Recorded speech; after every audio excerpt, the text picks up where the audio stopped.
Hey Plannerholics! Welcome back to my channel. Thanks so much for stopping by. My name is Esther and today I'm going to be sharing my 2020 planner lineup. This is going to be the first year I plan on using multiple planners, each with their own purpose and function in my day-to-day. I've got quite a few to talk about, so let's jump right in and get started. The first planner you see is my Hobonichi Weeks. This, as you may already know from my last video, is going to be my everyday carry and personal planner. I decided to go for a simple and compact weekly planner so that I can take it with me everywhere I go. I do have a video of me setting it up and explaining each page in detail, so I'll be sure to tag it above and link it below. Inside, I have my inspirational dashboard along with some functional items. And in the back, I store a small notebook which contains some trigger list and collection ideas.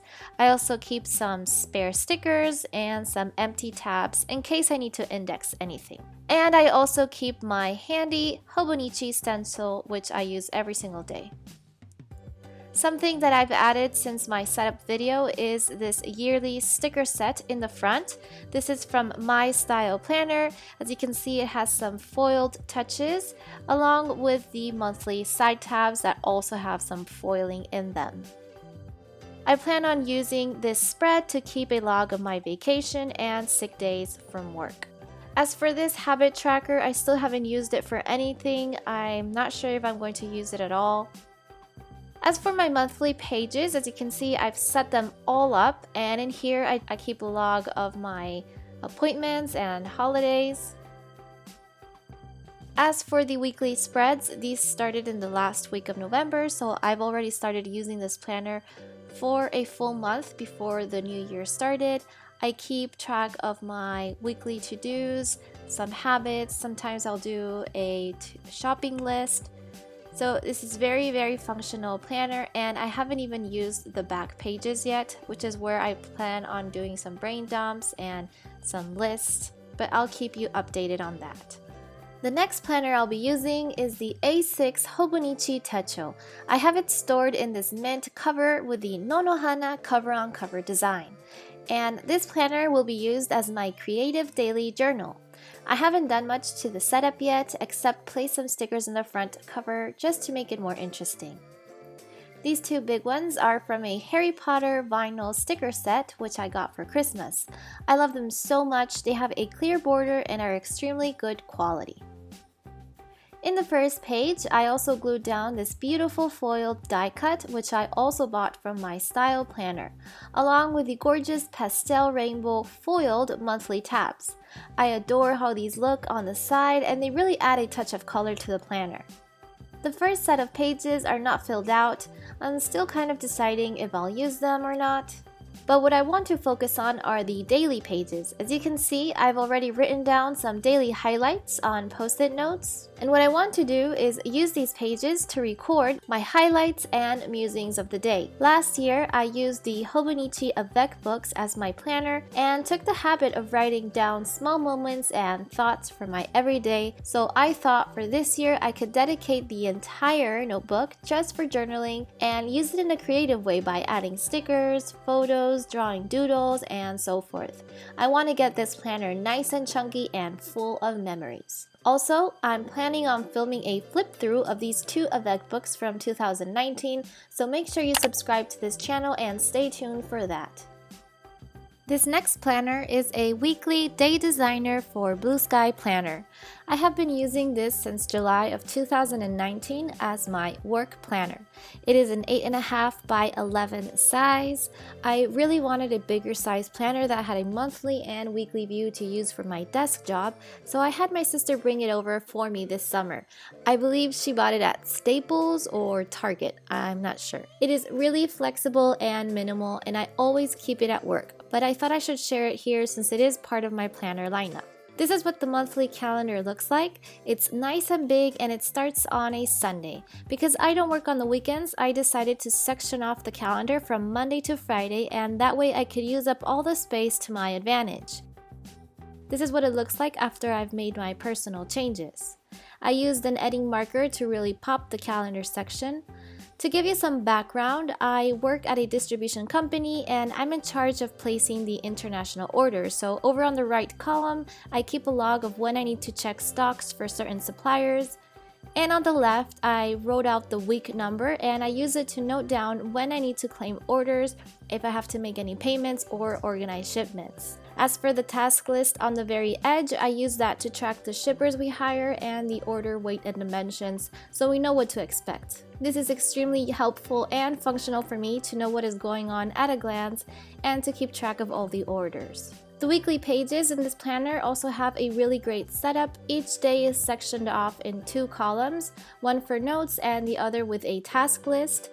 And the weekend is split in 2, which I really don't mind. Instead, what I do is I white out the weekday name and use that bottom space to write out my weekly to-dos. Here, I mainly record admin tasks, so if I have to make any calls, write any emails, finish up a project, and things like that. I wanted to show you some filled out pages, but I do have to blur them out just because of my company privacy, but you can sort of get a feel of how I use it. As you can see, I do color code in my monthly view. I use yellow when an order is shipped, green when it is expected to arrive, and I'll also use orange if the order has to pass customs. Here is an example of the weekly page. I'll use the left side whenever I need to claim client offers and the right side for the admin tasks.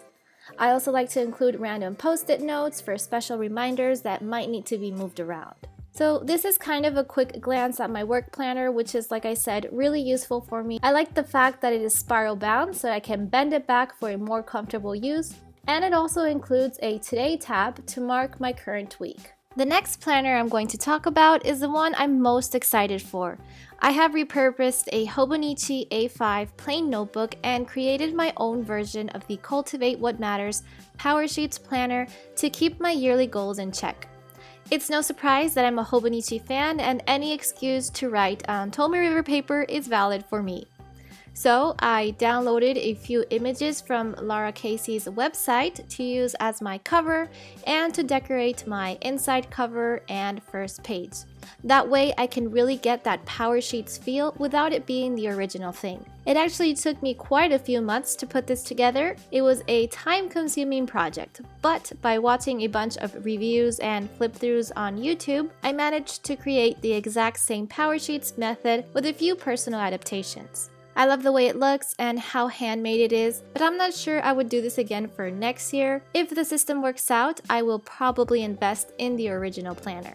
I had ordered a few monthly side tab sets from my style planner shop, as you might already have figured out, so I used the last set that I had with the gold foil for this notebook.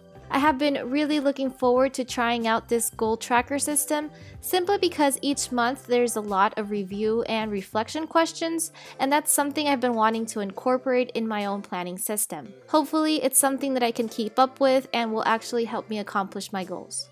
I decided to go with a gold theme throughout the entire planner, so I found a bunch of old scrapbook paper in my stash and I cut them up to use as my monthly dividers. I also used a couple of Sostenere adhesive tabs that I bought to mark 2 sections in the notebook, one of them being the notes section. I have quite a few pages left at the back of the planner, so I thought I could use this space to take notes and maybe for project planning. The other tab is to mark the goals section in the beginning of the book.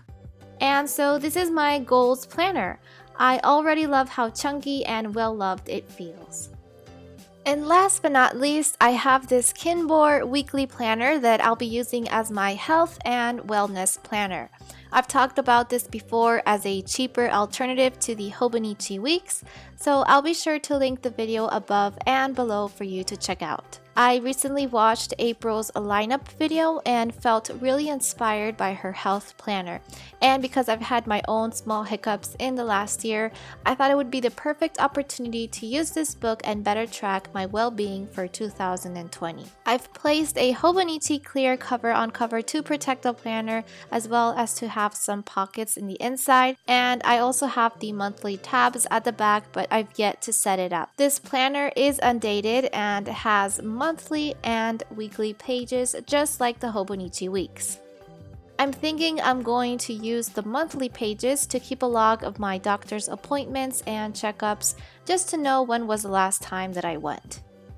As for the weekly pages, I want to try and fill them out like April's planner. She has a meal tracker on one side, and then she also logs her physical and emotional feelings of the day on the other side. I thought that would be perfect, and I'm going to leave the link of her video too for credits on this idea. So those are my plans for 2020. I'm kind of afraid of using multiple planners just because I'm so used to tracking everything in one, but I think that this lineup is going to work out really well, and I can't wait to share my updates with you all as the year progresses. I'd love to know if you're also using a number of planners on a daily basis, and if you can share any advice or tips on how you manage them all in the comments below. That would be truly wonderful. Please make sure you give this video a thumbs up if you enjoyed, as that helps out my channel a ton, and I'll talk to you all in the comments below until my next one. Bye everybody, and thanks so much for watching.